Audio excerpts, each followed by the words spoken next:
Former Ethics and Governance Permanent Secretary John Githongo has been ordered by the High Court to pay former Internal Security Cabinet Minister Christopher Murungaru 27 million shillings after the court found him guilty of libel and defamation.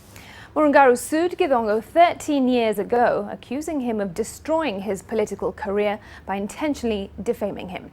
Well, Githongo, then the ethics PS, had linked Murungaru to the Anglo leasing scandal that cost taxpayers 5 billion shillings. Ken Majungu now reports that Githongo says he is very disappointed with the ruling and has begun the process of appeal. 13 years, 3 judges and tens of lawyers later, the defamation case against John Githongo rested. He is guilty of libel and damages have been awarded to the applicant Chris Murungaru. It's disappointing in that, of course, one would have wanted to see for the court to find differently from the way they have found. But yes, unsurprised.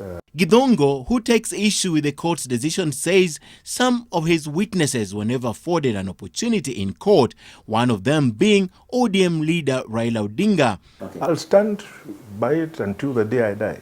It is what happened. Yes, a person does not take the kind of action I did without a lot of reflection and thinking.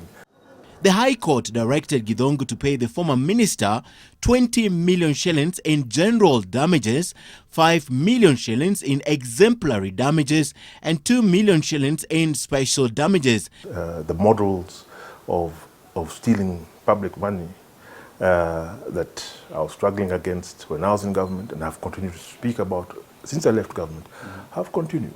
And it is unfair for ordinary Kenyans to continue to suffer that load. He says this ruling will not deter him from fighting and talking about corruption.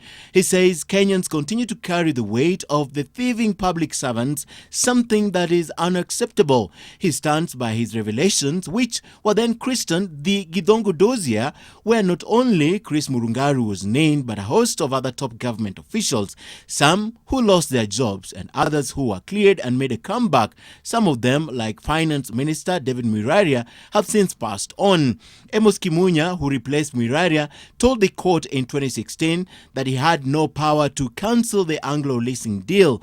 During his testimony, he told the court that he met with former Energy Minister Simeon Nyachai and they discussed the high level of corruption in the Internal Security Ministry, where Nyachai informed him that Murungaru was involved in the scandal because his ministry was involved in corruption and that all the information linking Murungaru to the scandal came from third parties and not him. Githongo also told the court that he had tape recordings of their conversation with his sources, who included current Meru Governor Kiraitu Murungi. Ken Majungu, NTV.